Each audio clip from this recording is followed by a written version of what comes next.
তখন হঠাৎ করেই এমন খবর বেরিয়ে এলো যে সেনাপ্রধান ওয়াকারুজ্জামান হেলিকপ্টার নিয়ে গিয়ে উপস্থিত হয়ে বাংলাদেশের দ্বিতীয় বিশ্বযুদ্ধ সময়কালীন দুটো বিমান ঘাঁটি পরিত্যক্ত অবস্থায় পড়েছিল এত এত বছর, বহু বহু দশক ধরে, সেই দুটো বিমান ঘাঁটি পরিদর্শন করেছেন। ঠাকুরগাঁও এবং লালমনিরহাট বিমান ঘাঁটি উত্তরবঙ্গের এই দুটো বিমান ঘাঁটি, যেগুলো দ্বিতীয় বিশ্বযুদ্ধের সময় মানে একেবারে খুবই সক্রিয় ছিল, কৌশলগত অবস্থান হিসেবে অত্যন্ত গুরুত্বপূর্ণ ছিল, সেই ঘাঁটিগুলো স্বাধীনতার পর থেকে আর কখনো সচল করা হয় নাই। কিন্তু ঠাকুরগাঁও এবং লালমনিরহাট এই দুটো বিমান ঘাঁটি নিয়ে বিশেষভাবে আলোচনা শুরু হয় 2024 সালের আগস্টের পর থেকে, যখন আমরা আরেকটি অঞ্চল নিয়ে আলোচনা একেবারে বাংলাদেশের উপদেষ্টাদের মুখ থেকে শুরু করে শীর্ষস্থানীয় ব্যক্তিবর্গ, বিশ্লেষকদের মুখে শুনতে শুরু করি, সেটা হচ্ছে ভারতের চিকেন নেক। মানে ভারতের উত্তর পূর্বাঞ্চলীয় 7 রাজ্যকে এর মূল ভূখণ্ডের সঙ্গে যুক্ত করে যে অপ্রশস্ত, মানে মুরগির গলার মতো চিকন চিকেন স্নেক সমতুল্য যে অংশটি, সেই অংশটির খুব কাছে অবস্থান এই ঠাকুরগাঁও এবং লালমনিরহাটের দুটো পরিত্যক্ত বিমান ঘাঁটি। এবং এবছর মে মাসে বাংলাদেশ সেনাবাহিনীর একজন ঊর্ধ্বতন কর্মকর্তা ব্রিগেডিয়ার জেনারেল নাজিমুদ্দৌলা প্রথম সংবাদ মাধ্যমের প্রশ্নের জবাবে নিয়মিত প্রেস ব্রিফিংয়ে এই কথাটি নিশ্চিত করেন যে বাংলাদেশ সেনাবাহিনী গুরুত্বের সঙ্গে ভাবছে ঠাকুরগাঁও এবং লালমনিরহাট এই দুটো বিমান ঘাঁটি সচল করা এখন প্রয়োজন, বিশেষ করে এর কৌশলগত অবস্থানের কারণে। সাথে সাথে ভারত খুব স্বাভাবিকভাবে অস্বস্তিতে, উদ্বেগে নড়ে চড়ে বসে এবং ভারতের তরফে এই নিয়ে উদ্বিগ্ন হয়ে ওঠার কারণ হিসেবে সংবাদ মাধ্যমগুলো সয়লাভ হয়ে যায় এই খবরে যে বাংলাদেশ চীনের সহায়তায় এই ঠাকুরগাঁও আর লালমনিরহাট বিমান ঘাঁটি আবারও সচল করতে যাচ্ছে। দেখেন, সেই দুটো বিমান ঘাঁটি এমন একটা টালমাটাল সময়ে গিয়ে ওয়াকারুজ্জামান, যখন তিনি নিজের ফিজিক্যাল হার্ম, মানে শারীরিক নিরাপত্তা নিয়ে এত চিন্তিত যে এক এক সময় এক এক জায়গায় গিয়ে অবস্থান করছেন, এক এক বাড়িতে ঘুমাচ্ছেন, মানে এক এক আশ্রয়ে ঘুমাচ্ছেন, সেনানিবাসের ভেতরে এই জায়গা পরিবর্তন করে করে থাকছেন, এবং প্যারা কমান্ডো বাহিনী দিয়ে প্রায় মাস 6 ধরে সেনাপ্রধানের নিরাপত্তা নিশ্চিত করা হচ্ছে, তখন সেনাপ্রধান ওয়াকারুজ্জামান সম্ভবত এই বার্তাটা তার সেনাবাহিনীর ভেতরে দিতে চাইলেন যে তিনি একজন সবল, কঠোর সেনাপ্রধান হিসেবে তিনি এই বিষয়টির নেতৃত্ব দিচ্ছেন যে ভারতের জন্য অত্যন্ত স্পর্শকাতর চিকেন নেকের কাছের এই ঠাকুরগাঁও এবং লালমনিরহাট দুটো বিমান ঘাঁটি সচল হচ্ছে, এবং বাংলাদেশের সেনাবাহিনী সেনাপ্রধান ওয়াকারুজ্জামানের নেতৃত্বে ভারতপন্থী সামরিক কৌশল থেকে ভারতকে একটা শত্রু রাষ্ট্র কিংবা যার সঙ্গে যুদ্ধ করা প্রয়োজনীয় হতে পারে এমন একটা অবস্থানে পরিকল্পনা করে মাথায় রেখে তারা তাদের সামরিক কৌশল সাজিয়ে নিচ্ছে, যার অংশ হিসেবে এই ঠাকুরগাঁও আর লালমনিরহাট বিমান ঘাঁটি দুটো সচল করা বাংলাদেশ সেনাবাহিনীর একেবারে প্রায়োরিটির অংশ। এবং সেনাপ্রধান ওয়াকারুজ্জামান এই ঠাকুরগাঁও এবং লালমনিরহাট বিমান ঘাঁটি দুটো, পরিত্যক্ত পড়ে থাকা বিমান ঘাঁটি দুটো সচল করার কাজ কতটা এগোচ্ছে এই বিষয়টি যখন পরিদর্শনে গেলেন, খুব স্বাভাবিকভাবেই ভারতীয় সংবাদ মাধ্যম আবারও নড়ে চড়ে বসেছে। কারণ যেটা বলছিলাম, ভারতের মূল উদ্বেগের বিষয় চীন এই ঘাঁটি দুটো সচল করতে কাজ করছে কিনা। বাংলাদেশ সেনাবাহিনীর কর্মকর্তা ব্রিগেডিয়ার জেনারেল নাজিমুদ্দৌলাকে যখন বাংলাদেশের সাংবাদিকেরা মে মাসেই জিজ্ঞেস করেছিলেন যে চীন এই কাজটা করছে কিনা, তখন ব্রিগেডিয়ার জেনারেল নাজিমুদ্দৌলা হ্যাঁও বলেন নাই, নাও বলেন নাই। তিনি বলেছেন এ বিষয়ে তার কাছে কোনো তথ্য নাই, তবে বাংলাদেশের জন্য কৌশলগতভাবে যা ভালো হবে সেই বিষয় ছাড়া আর কোনোভাবে যে এই ঘাঁটি দুটো ব্যবহৃত হবে না সেই নিশ্চয়তাটুকু উনি অন্তত দিতে পারেন। দেখেন, ভারতের জন্য যদি, মানে ভারতকে একরকমের, ভারতের জন্য একটা ডেটারেন্ট হিসেবে বা ভারতকে সাবধান করে দিতে যদি এই ঘাঁটিগুলো চালু হয়ে থাকে এবং চিকেন নেকের কাছে, মানে মাত্র 20 কিলোমিটার দূর, ভারতের 22 কিলোমিটার প্রশস্ত উত্তর পূর্বাঞ্চলের সঙ্গে ভারতের বাকি রাজ্যগুলোকে সংযুক্ত করা ওই চিকেন নেক অঞ্চলটি থেকে মাত্র 20 কিলোমিটার দূরে অবস্থিত এই লালমনিরহাট ঘাঁটিটি বাংলাদেশ যদি ভারতকে একরকমের সাবধান করবার জন্য বা সতর্ক রাখবার জন্য চালু করে, তাহলে এতে চীন পাকিস্তানের একরকমের ইনভলভমেন্ট থাকাটাও বাংলাদেশের সামরিক বাহিনীর কৌশলগত সিদ্ধান্ত তো হতেই পারে বটে। এবং ভারত সেই শঙ্কাটি প্রকাশ করেছিল এবং তখন ভারতের মে মাসেই ভারতের শীর্ষস্থানীয় সংবাদ মাধ্যম এনডিটিভি কিন্তু এই খবর দিয়েছিল যে ভারত এই লালমনিরহাটের এয়ার স্ট্রিপ বিমান ঘাঁটিটি বাংলাদেশ সচল করছে এবং এর মধ্যে চীনের ইনভলভমেন্ট আছে, চীনের সম্পৃক্ততা থাকতে পারে, চীনা তৎপরতা থাকতে পারে। এ কারণে এই আশঙ্কায় ভারতও একটা ত্রিপুরায় কৈলাসহরে 3 দশক ধরে বন্ধ থাকা একটা বিমানবন্দর পুনরুজ্জীবনের উদ্যোগ নিয়েছে এবং ভারতের পক্ষ থেকে তখন জানানো হয় যে মূলত বেসামরিক কাজে এই বিষয়টি ব্যবহার করা হলেও এই ত্রিপুরার কৈলাসহর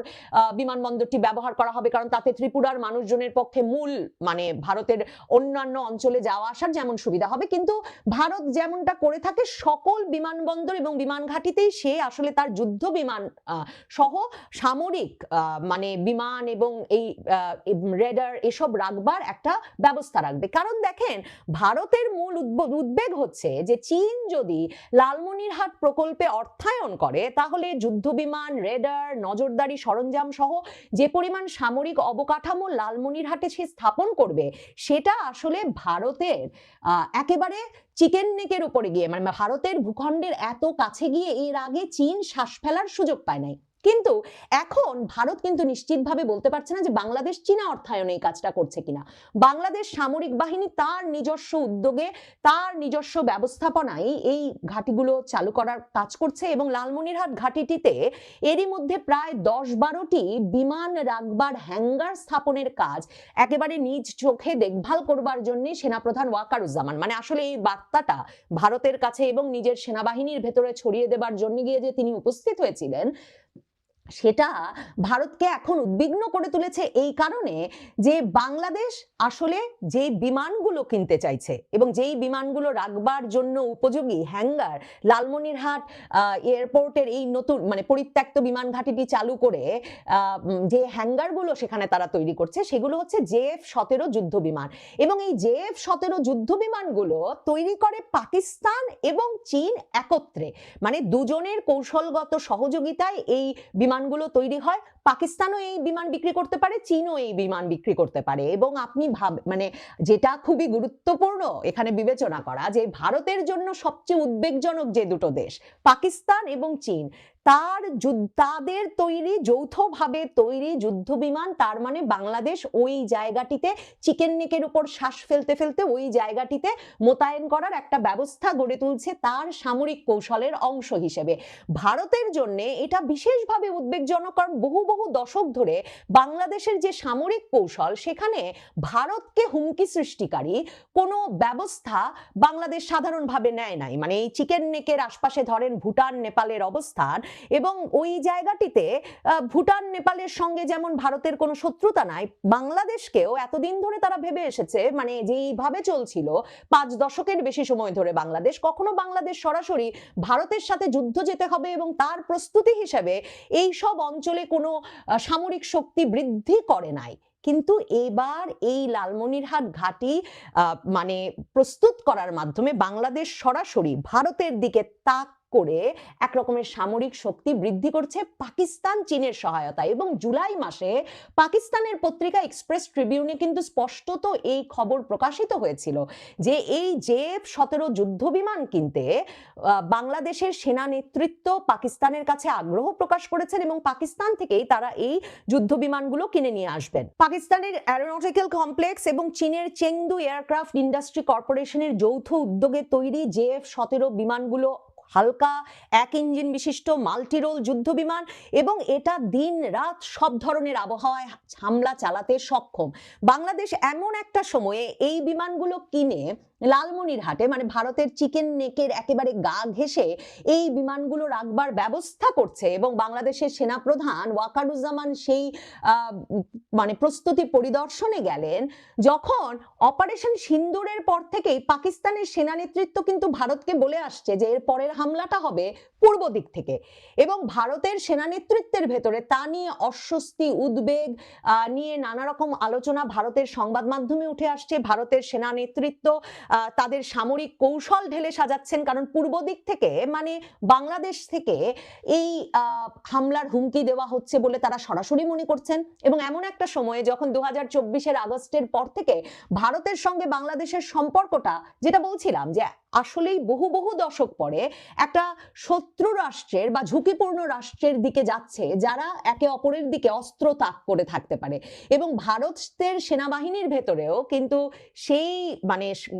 নতুন করে সাজানো সামরিক কৌশলের অংশ হিসেবে তারা তাদের ইস্টার্ন কমান্ডের শক্তি বৃদ্ধি করেছে।